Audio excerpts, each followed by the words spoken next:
त्रेता युग में एक बहुत बड़ी भक्ता हुई शबरी। सबरी जंगल में पली पोसी, जंगल में ही जन्म, भील की एक लड़की।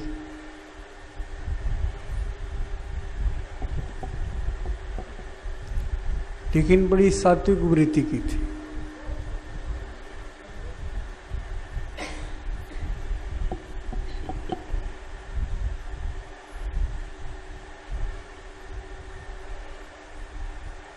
उसके अंदर जो गुण थे वो सात्विक गुण थे,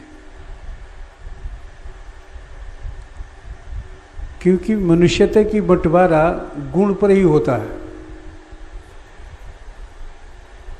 सिर्फ गुण पर होता है। शबरी जब बड़ी होने लगी, उसने देखा कि रोज हमारे घर नए नए जानवर खरीद के आते हैं। एक दिन सबरी ने कहा अपनी माँ से, माँ, इतना पिताजी जानवर क्यों खरीद रहे हैं? माँ ने कहा, तू बड़ी हो रही है ना, तेरी शादी करनी है, और शादी में ऐसा नियम है हम लोग के यहाँ कि शादी में ये सब जानवर बलि दे दिए जाते हैं, इन्हें काटा जाता है और इनके मांस खिलाया जाता है। सबरी यह सुन करके कांप उठी। मेरी शादी में इतनी जानवर की हत्या की जाएगी, इतनी भेड़ी बकरी काटी जाएगी। उसका हृदय दहल गया।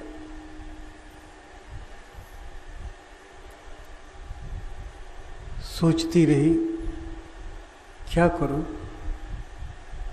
मेरे नाम पर इतनी हत्या होगी। और सबरी दूसरे दिन ही घर छोड़ करके भाग गई।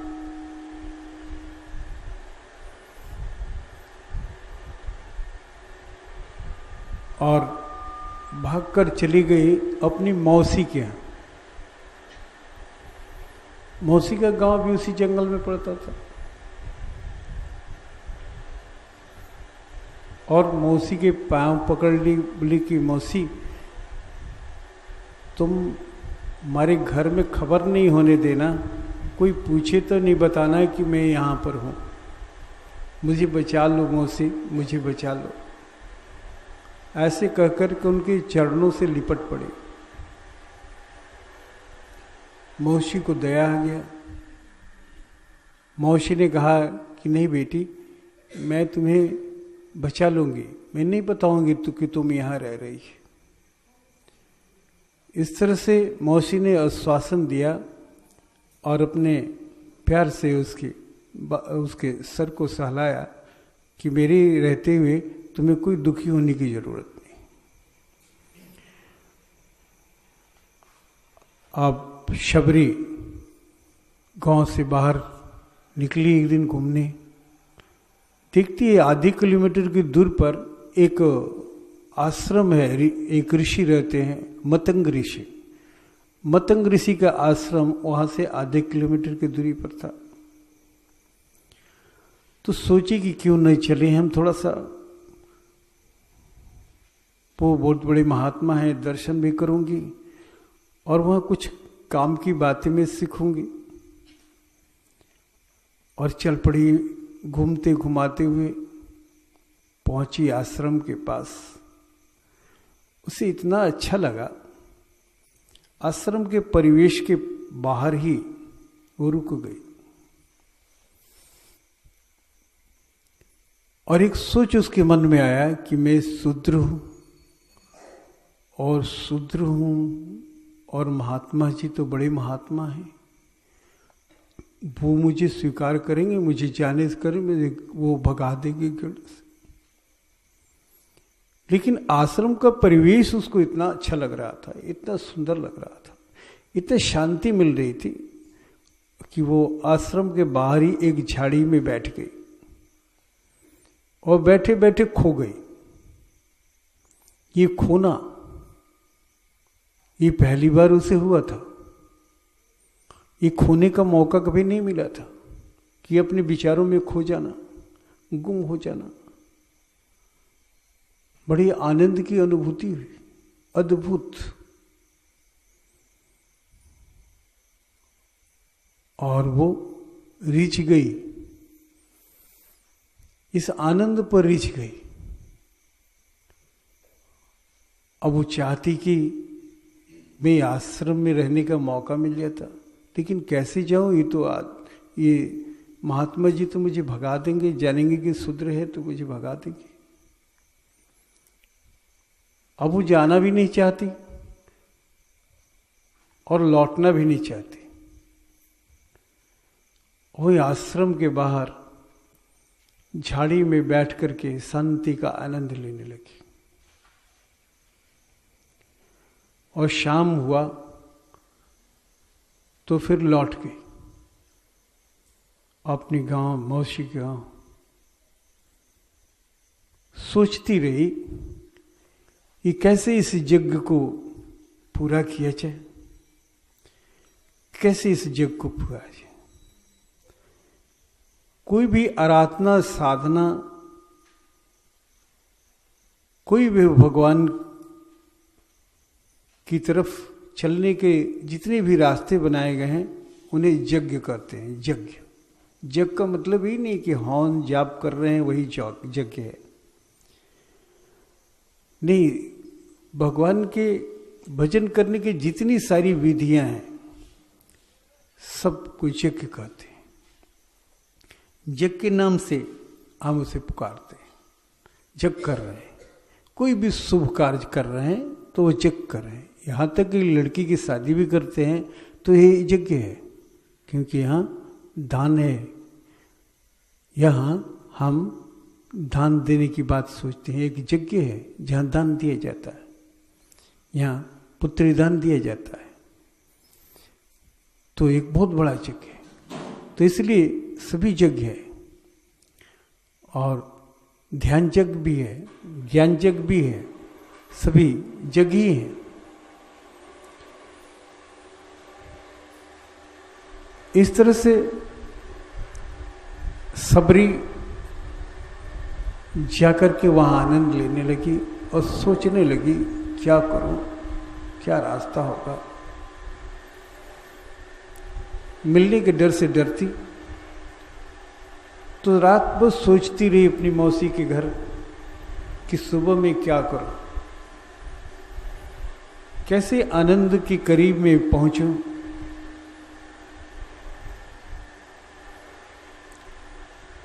अंतःकरण खींच रहा है और बाहरी परिवेश रोक रहा है।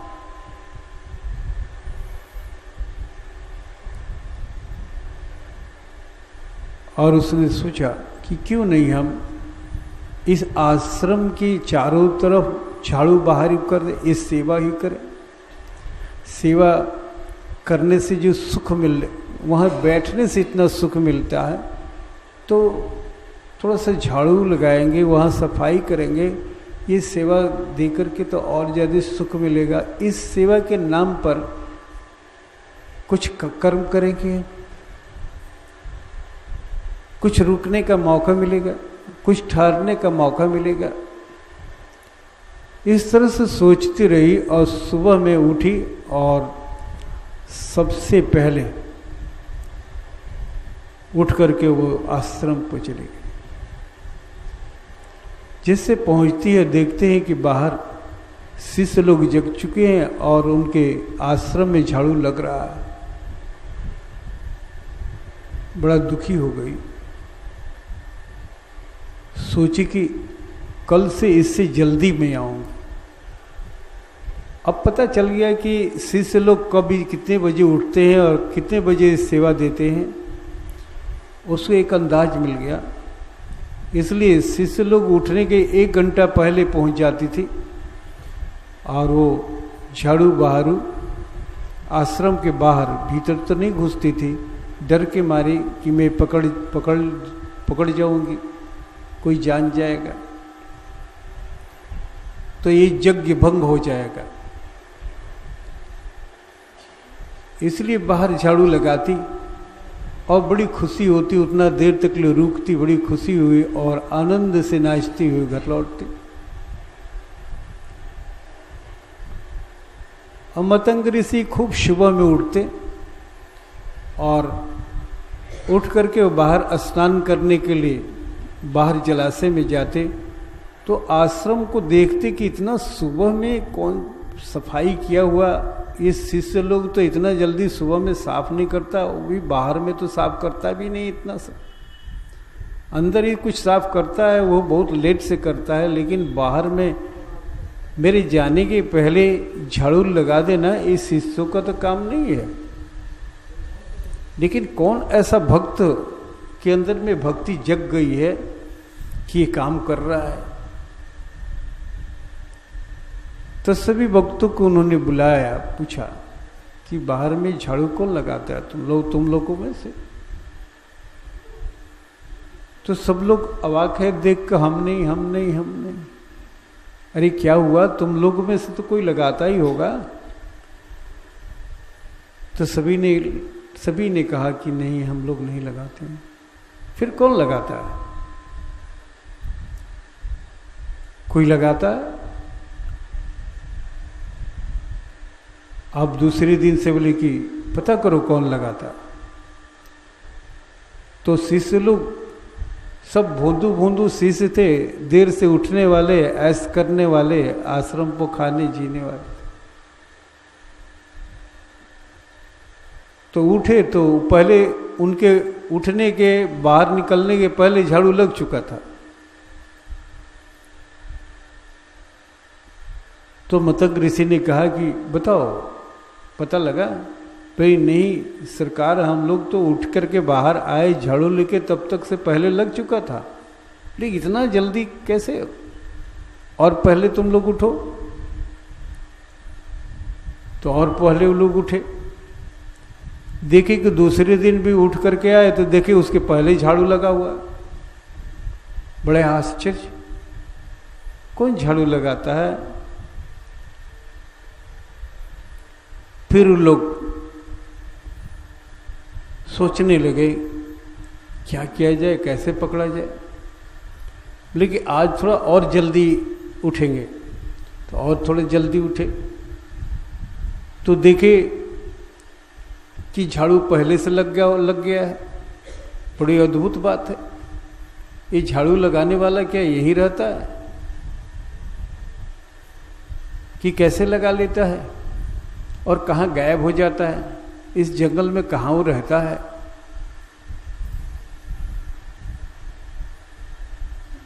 बड़ा एक हलचल शुरू हो गया था आश्रम में भक्तों के बीच। आज मतंग ऋषि ने कहा कि तुम लोग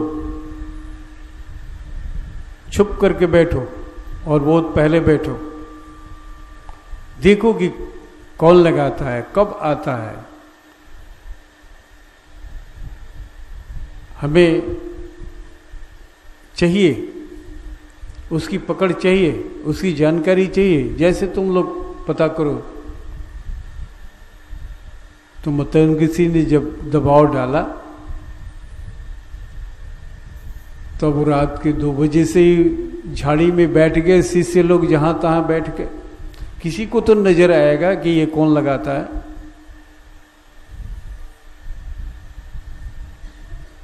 और आज तो वो हार गई। सबरी आज अपने ठीक टाइम पे पहुंचे, लेकिन उस टाइम से पहले ही उनके शिष्यगण झाड़ियों में जहां तहां बैठे हुए थे और उन लोगों ने पकड़ लिया उसे। अब इतनी डर गई, बोलेगी चलो गुरु जी के पास में चलो, गुरु जी तुम्हें बुलाया है। तुम छुप छुप के झाड़ू लगाती है, क्यों लगाती है? अब तो वो डर के कांपने लगी।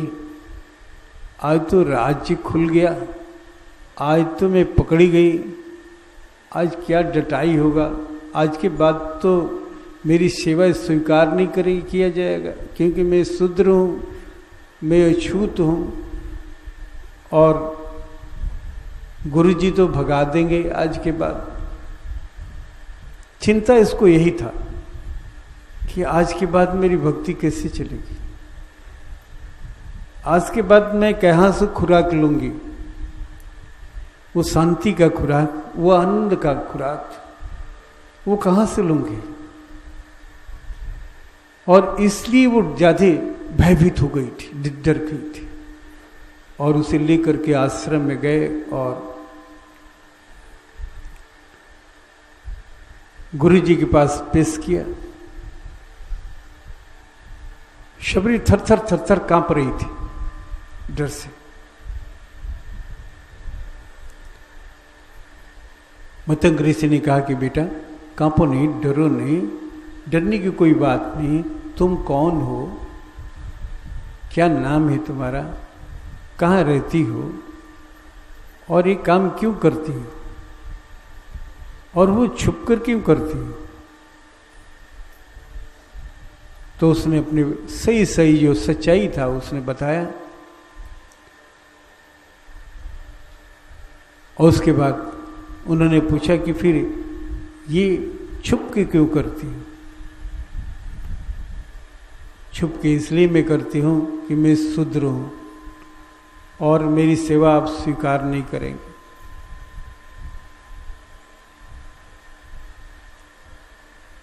और ऐसा सुन करके मतंग ऋषि की आंखों से आंसू आने लगा, विह्वल हो गए उसके भाव, उसके प्रेम, उसकी श्रद्धा को देखकर। ये तो बना बनाया हुआ पात्र है, बना बनाया हुआ पात्र है। कितनी अच्छी खेती इसमें की जा सकती है, सत्य की खेती।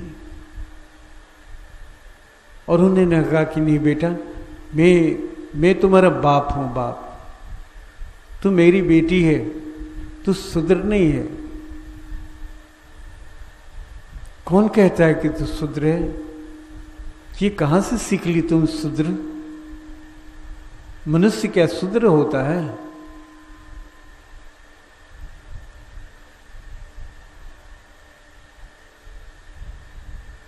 इसलिए तुम आज से मेरी तू बेटी है, तुम इस आश्रम पे रह सकती हो, स्वतंत्रता है तुम्हारी, ये तुम्हारे बाप का आश्रम है। उन्होंने कहा कि देखो शूद्र किसे कहते हैं। भगवान कृष्ण कहते हैं गीता में अध्याय 4 सूत्र 13 में कहते हैं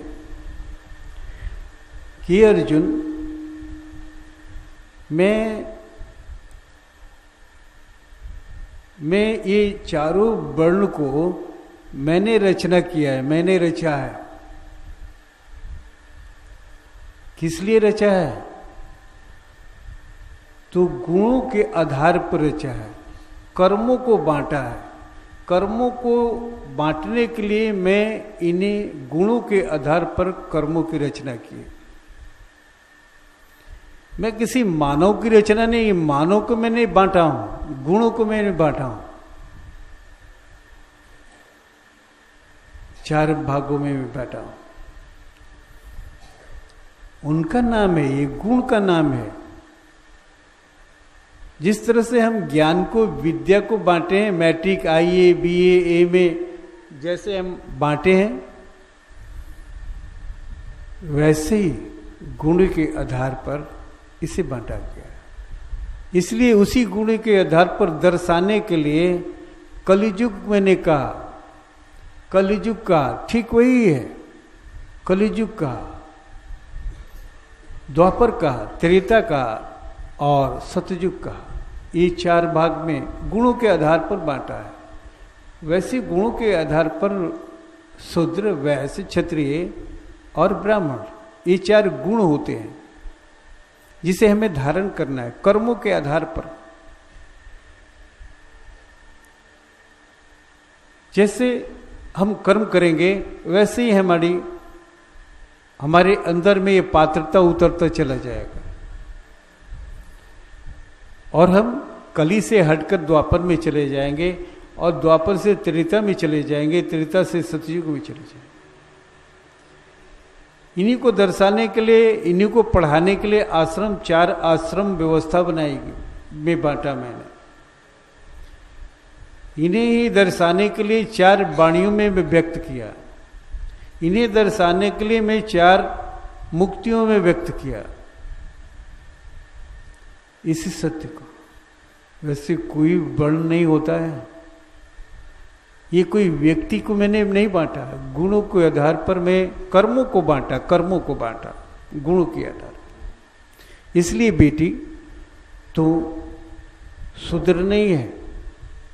तेरे गुण ही कितने सुंदर हैं जो हमारे भक्तों में, हमारे शिष्यों में नहीं दिखते हैं, जो यहाँ पर रहते हैं वो गुण उनके अंदर में नहीं दिखते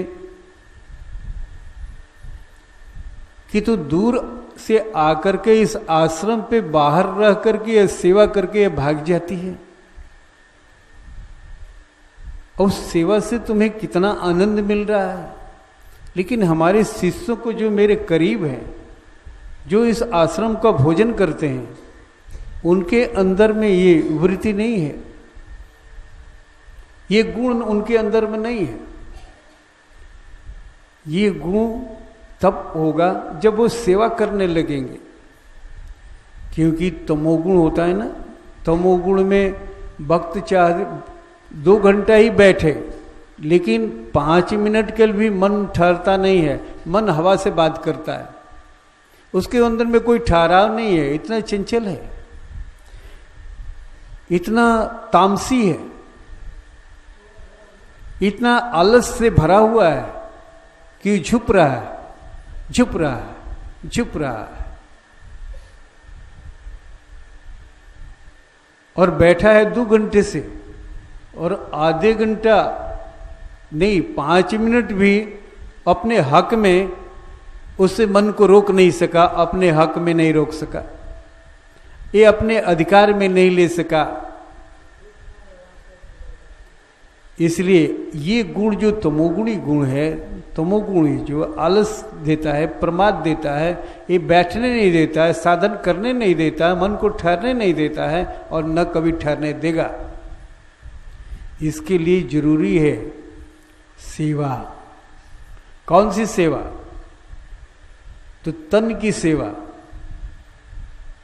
तन की सेवा सबसे ओछी छोटी सेवा है, तन की सेवा।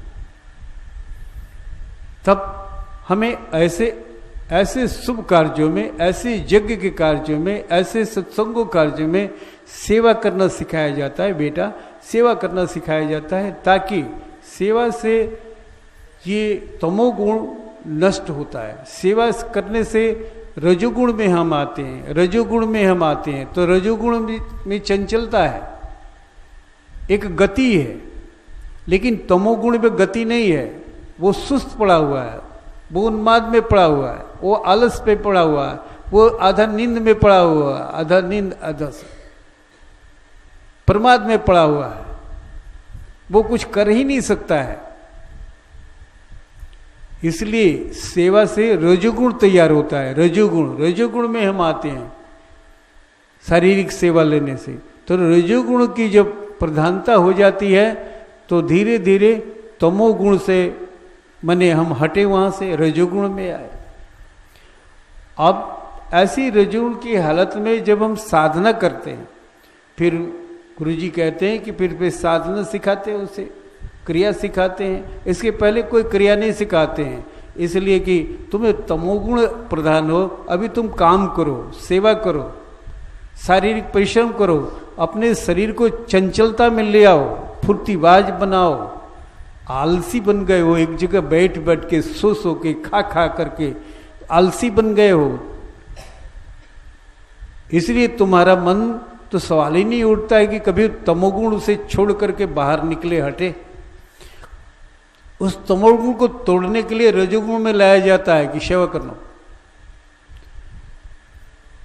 और बेटा, यही मैं करता हूं इन भक्तों को बैठा करके, लेकिन ये आज तक ले ये तुम्हारे अंदर जो ये पैदा हुआ ये सेवा की भावना, निसंदेह निसंदेह तुम्हारे भाव कितने ऊंचे हैं, निसंदेह तुम तमोगुण से ऊपर, इस एक गुण से तुम ऊपर उठ चुकी हो।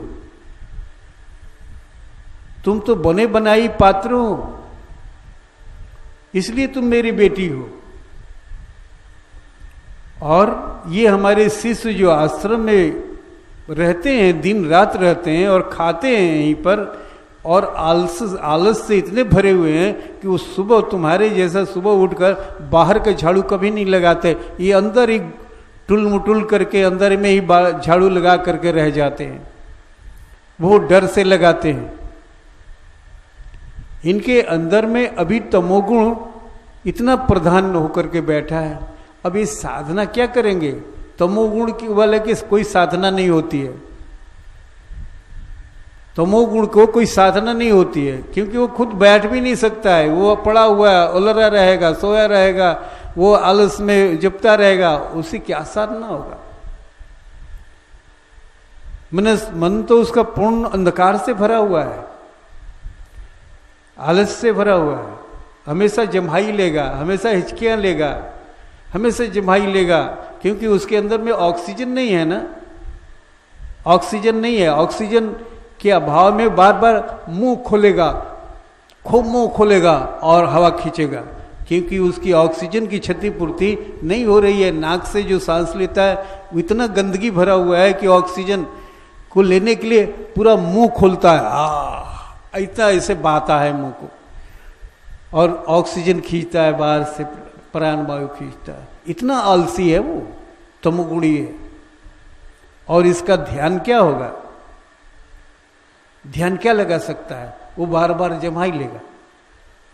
इसलिए इस सब को साफ करने के लिए ये सेवा करनी पड़ती है। और ये भक्तों को मैंने किया, लेकिन ये अभी तक ले इनके अंदर तमोगुण नहीं जा रहा है। और तुम तो पहले से इतना सुबह उठ के, इतना 3 बजे रात्रि को उठकर आके झाड़ू लगाना, ये बातें सिद्ध करती है कि तुम्हारे अंदर में रजोगुण और सतोगुण उतरा है। सतोगुण की प्रधानता है, तमोगुण से हटकर रजोगुण में है, और रजोगुण अब सतोगुण की तरफ बार बार ठोकर दे रहा है। वही तुम्हें आनंदित करता है, यहाँ बैठना तुम्हें सुख मिलता है। इसलिए तुम मेरी बेटी है, और तुम यहाँ आश्रम पर चाहो तो रह सकती हो, स्वतंत्र होकर रह सकती है, निश्चिंत होकर रह सकती है। और सभी उनके शिष्य भी वही थे, क्योंकि उस सभी शिष्यों को शिक्षा देनी थी।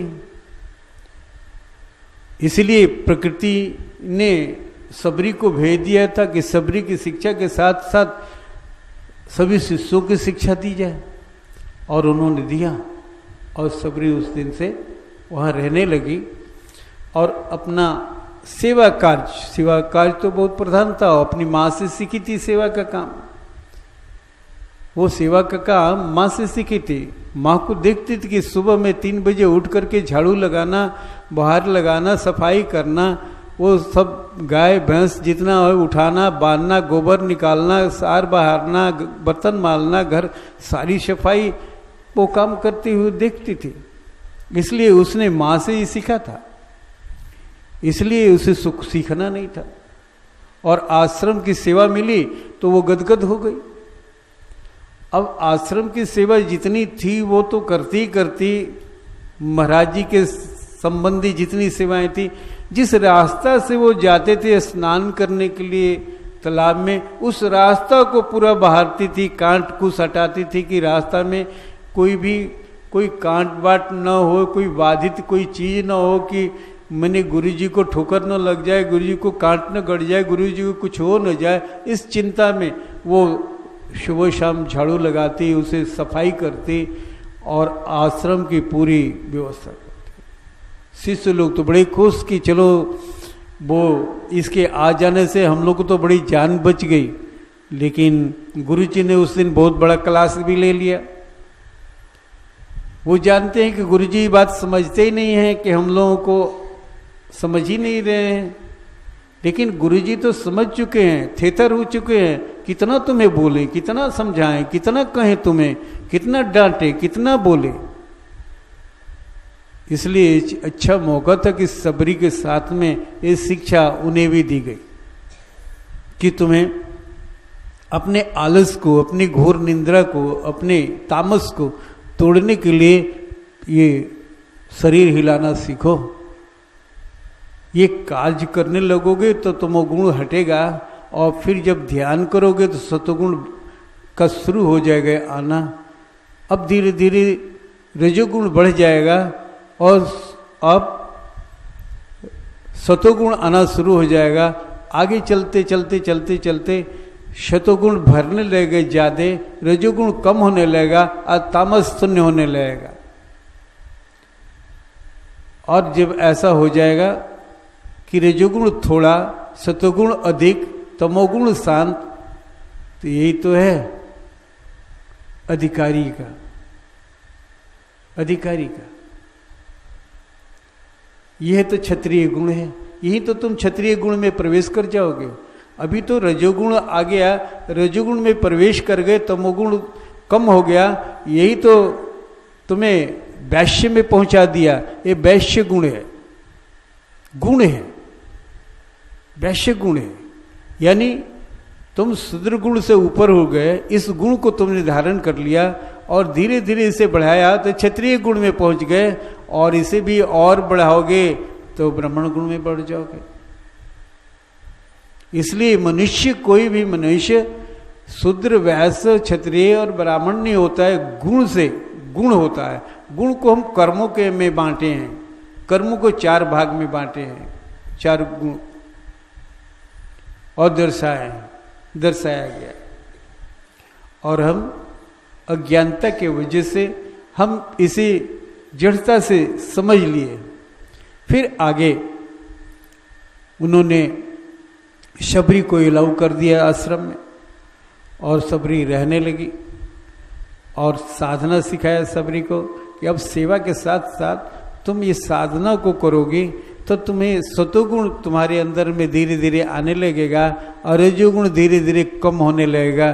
तमोगुण तो तुम्हारा एकदम शून्य हो जाएगा, स्थिर हो जाएगा।